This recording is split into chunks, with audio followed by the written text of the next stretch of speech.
असीम मुनीर जब से सीडीएफ बने तब से पाकिस्तान में आतंकवाद को बढ़ावा देने वाली नापाक कोशिशें तेज हो गई हैं। लेकिन दूसरी तरफ मुनीर की तानाशाही से परेशान आम लोग भी इमरान समर्थक अलग अलग राज्यों में आक्रामक प्रदर्शन कर रहे हैं। बड़ी खबर यह है कि लश्कर तैयबा और जैश ए मोहम्मद जैसे आतंकवादी संगठनों के बीच एक टेरर गठबंधन हुआ है। पीओके में दोनों आतंकी समूह ने हाथ मिलाया और भारत विरोधी इसी नापाक गठबंधन के पीछे असीम मुनीर का हाथ है। दूसरी तरफ पाकिस्तान की फौज ने जेल में बंद इमरान खान को पागल कहा और इसके बाद खैबर में इमरान समर्थक भड़क उठे। वहां सेना के खिलाफ विद्रोह बढ़ता जा रहा है। साथ ही पाकिस्तान में अलग सिंधु देश की मांग भी जोर पकड़ चुकी है। इसी वजह से कराची में उपद्रवी प्रदर्शन हुए, पुलिस को भी पकड़ कर पीटा गया है। पाकिस्तान के सिंध में यह बवाल सिंध समाज की संस्कृति के सम्मान में निकाली गई रैली के दौरान हुआ। अल्पसंख्यक समुदाय की वहां संस्कृति, वही संस्कृति जिसे दशकों से पाकिस्तानी फौज बूटों से कुचलने का काम कर रही है। आपको बता दें कि हर साल दिसंबर के पहले रविवार को ऐसे कार्यक्रम आयोजित किए जाते रहे जिसमें राजनीतिक पार्टियां, सामाजिक संगठन और सिविल सोसाइटी के अलावा सिंध की समृद्ध संस्कृति और इतिहास को दिखाने के लिए सेमिनार और लोक संगीत जैसे कई तरह के कार्यक्रम किए जाते हैं। लेकिन इस बार अलग सिंधु देश की मांग पर कराची में कोहराम मच गया। सिंधु देश जिंदाबाद, सिंधु देश हक है हमारा, जो सिंध को लूटेगा मिट्टी में मिल जाएगा जैसे नारे लगे। लोग जब ये रैली निकाल रहे थे तो उनकी रैली को आतंकी परेड कह दिया गया। इसके बाद प्रदर्शनकारियों और पुलिस में जमकर झड़प हुई। कराची में जगह जगह आगजनी हो गई, पत्थरबाजी शुरू होने लग गई। पुलिस ने लोगों पर डंडे बरसाए, आंसू गैस के गोले छोड़े। पाकिस्तानी रेंजर्स की तैनाती कर दी गई। पूरे सिंध में इंटरनेट ब्लैकआउट कर दिया गया। पुलिस ने 45 लोगों को हिरासत में लिया। हालांकि बाद में 12 लोगों को रिहा कर दिया गया। लेकिन जिन लोगों को पकड़ा गया उन पर कई धाराओं के साथ एक धारा एंटी टेररिज्म एक्ट से जुड़ी हुई लगाई गई, जो कि सबसे ज्यादा गंभीर है। सिंध समाज के लोगों का दावा है कि उनके साथ आतंकियों जैसा सलूक किया गया, आतंकवाद के नाम पर उनका दमन हुआ। हालांकि पुलिस ने झूठा दावा किया कि प्रदर्शनकारियों ने पहले हमले किए। बड़ा सवाल यह है, क्या मुनीर सिंध समाज की रैली को आतंकी बताकर मानवाधिकारों के उल्लंघन की खुली छूट देना चाहते हैं? वैसे तो वो ये काम कर ही रहे हैं। अल्पसंख्यक सिंधी लोगों की नागरिक स्वतंत्रता को कुचलकर मुनीर तानाशाही का खेल खेल रहे हैं। मुनीर फौज की बर्बरता वाला सिंध का क्रूर सच क्या दुनिया से छिपा लेंगे? क्या आम लोगों पर जुल्म करके तानाशाह मुनीर सिंध को पाकिस्तान से अलग होने से बचा लेंगे? सिंध में हुए प्रोटेस्ट पर फिक्र की न्यूज रील आपको देखनी चाहिए। मुनीर अब पाकिस्तान के जनरल डायर और सुपारी किलर बनते जा रहे हैं।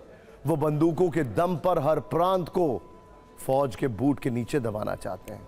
लेकिन पाकिस्तान के लोगों को अब मुनीर का कोई खौफ नहीं है, क्योंकि मुनीर के विरोध में अलग अलग प्रांतों में लोग लामबंद हो रहे हैं। पाकिस्तान के हर एक प्रांत में आज़ादी की मांग जोर पकड़ रही है। विद्रोही गुट भी पाकिस्तानी सेना पर अटैक कर रहे हैं। अब खैबर का हाल देख लीजिए। पाकिस्तान को तहरीक तालिबान ने धमकी दी है। खैबर पख्तूनवा में सेना को तबाह कर देने की चुनौती दी है। पाकिस्तान सेना ये भी कह रही है कि वो पश्तूनों का इलाका छोड़ दें। टीटीपी ने धमकी दी है कि पश्तून सैनिकों पर भी रहम नहीं करेंगे। टीटीपी लड़ाकों ने यह धमकी वीडियो जारी करके दी है। धमकी देने के अलावा खैबर में कई जगहों पर पाक फौज पर अटैक भी किए गए। बन्नू में टीटीपी ने क्वाडकॉप्टर ड्रोन से टारगेटेड अटैक किया है। वहीं मीरियान पुलिस स्टेशन को निशाने पर लिया गया है। विस्फोट में कई पुलिसकर्मी घायल हो गए हैं। टीटीपी ने हमले पाकिस्तानी फौज के फॉस्फोरस शेल से अटैक के जवाब में किए। टीटीपी ने पाकिस्तान की सेना पर आरोप लगाया है कि वो आम लोगों पर फॉस्फोरस शेल से हमले कर रही है। उत्तरी वजीरिस्तान में फॉस्फोरस शेल्स के डिप्लॉयमेंट का दावा किया। टीटीपी ने फॉस्फोरस शेल्स तैनाती का वीडियो भी जारी किया है। यह है वो वीडियो जो आपके सामने है। ये वो पाकिस्तान की कायर फौज है जिसके आला कमान असीम मुनीर ने असंवैधानिक तरीके से पूरे देश पर कब्जा कर लिया। मुनीर के सीडीएफ बनने के एक हफ्ते के अंदर ही आउट ऑफ कंट्रोल हो चुके हैं हालात। कई ऐसे मसले हैं जिसको लेकर पाकिस्तान के अंदर बगावत वाला ज्वालामुखी किसी भी दिन फट सकता है। ये तबाही सिर्फ टीटीपी या बलोच विद्रोही नहीं लाएंगे, बल्कि इमरान के लाखों समर्थक भी पाकिस्तानी सेना से आर पार के मूड में हैं। इसके लिए भी जिम्मेदार असीम मुनीर ही हैं। असल में असीम मुनीर और अदियाला जेल में बंद इमरान खान के बीच टकराव नई बात नहीं है, लेकिन इसमें नया चैप्टर यह है कि पाकिस्तान की फौज ने अब पूर्व पीएम इमरान खान को पागल करार दे दिया।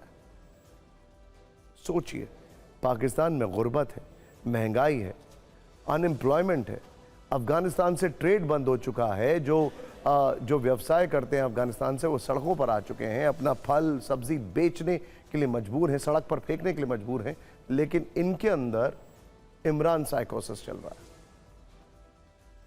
मुनीर की सेना ने इमरान खान के खिलाफ ही ऑपरेशन पीपीपी चला दिया है। मतलब वो कह रहे हैं कि पूर्व प्रधानमंत्री इमरान खान पागल हो चुके हैं, जिससे इमरान समर्थकों का गुस्सा 7वें आसमान पर पहुंच गया है। पाकिस्तानी आर्मी के media wing inter services public relations के प्रवक्ता लेफ्टिनेंट जनरल चौधरी, जो कि एक झूठा प्रोपेगेंडा चलाने के माहिर हैं, इस लेफ्टिनेंट जनरल चौधरी ने एक प्रेस कॉन्फ्रेंस की। इस प्रेस कॉन्फ्रेंस में उन्होंने जेल में बंद इमरान खान को नार्सिसिस्ट यानी आत्ममुग्ध और मानसिक रूप से बीमार व्यक्ति कहा। इमरान खान को देश की सुरक्षा के लिए खतरा बताया, जिसके बाद इमरान की पार्टी पीटीआई भड़क उठी। सेना की ओर से ऐसे बयान को इमरान के साथ भविष्य में होने वाली संभावित सैन्य साजिश से जोड़ दिया। मुनीर को सीमा न लांघने की हिदायत दी है, सेना के खिलाफ बड़े प्रदर्शन की चेतावनी दी है। हालांकि तथाकथित सत्ता पक्ष की पार्टियां सेना के साथ खड़ी हैं। नवाज और जरदारी की पार्टियों ने सेना के बयान का समर्थन किया है। मुल्क के मौजूदा हालात के लिए इमरान को ही जिम्मेदार ठहराया। मुनीर मुल्क को कैसे चलाना चाहते हैं, तस्वीर अब बिल्कुल साफ दिख रही है। शाहबाज और जरदारी पीएम और राष्ट्रपति होते हुए भी मुनीर की कठपुतली है। वही मुनीर इमरान की राजनीतिक पार्टी का दमन करके पाकिस्तान में नाम मात्र के लोकतंत्र को भी कुचल देना चाहते हैं।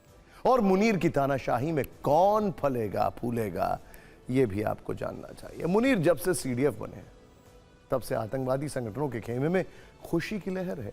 लश्कर और जैश जैसे आतंकी समूह अब खुलकर आतंकी शाखाएं चला रहे हैं। मुनीर का आदेश मिलते ही लश्कर और जैश ने एक दूसरे से टेरर गठबंधन भी कर लिया है, एक दूसरे से हाथ मिला लिया है। इसी से जुड़ा नया अपडेट यह है कि जैश और लश्कर के आतंकवादियों की पाकिस्तान में बड़ी बैठक हुई है। यह संयुक्त बैठक जैश के हेडक्वार्टर बहावलपुर में हुई है, वही बहावलपुर जिसे भारत ने ऑपरेशन सिंदूर के दौरान टारगेट किया था। सूत्रों से जानकारी है कि इसी बैठक में पीओके के रास्ते भारत में नए सिरे से घुसपैठ की प्लानिंग बनाई जा रही है। मतलब अपना पिटने का इंतजाम फिर से कर रहे हैं लोग। भारत के खिलाफ आतंकी हमलों की रणनीति बन रही है, यानी कि ऑपरेशन सिंदूर 2.0 के लिए इन्विटेशन कार्ड छपा रहे हैं ये लोग। लश्कर जैश की इसी बैठक में लश्कर कमांडर सैफुल्लाह कसूरी भी मौजूद था। वो इस बैठक में मुख्य अतिथि के तौर पर शामिल हुआ था। इसके अलावा खबर है कि लश्कर तैयबा पीओके में खुद को नए सिरे से खड़ा कर रहा है। इसी कड़ी में रावलकोट में आतंकवादियों के लिए नए लॉन्च पैड भी बनाए जा रहे हैं। खुद लश्कर के एक आतंकी ने पीओके में मरकज बनाने की बात को कबूला है। इस इमारत का नाम अलग-सा मरकज बताया जा रहा है। लश्कर दुनिया से इसका सच छिपाने के लिए इसे एक मस्जिद बता रहा है, जबकि मजहब के नाम पर वो यहां आतंकियों को पाल पोस रहा है। TV9 भारतवर्ष के पास इस आतंकी मरकज का वीडियो मौजूद है। हम जिस आतंकी आमिर की बात कर रहे हैं वो भी इस वीडियो में नजर आ रहा है। वीडियो में लश्कर आतंकी आमिर जिया शुरुआत में कहता है कि ये एक मस्जिद है, लेकिन बात करते करते वो गलती से इसे आतंकी ठिकाना भी कह बैठता है। हम उसकी ये बातें आपको नहीं सुनाएंगे, लेकिन आप खुद सोचकर देखिए मुनीर की तानाशाही में आतंकियों के हौसले किस कदर बुलंद है। मजहब के नाम पर पहलगाम कराने वाले असीम मुनीर की भारत विरोधी हसरतें किस कदर खतरनाक होती जा रही हैं।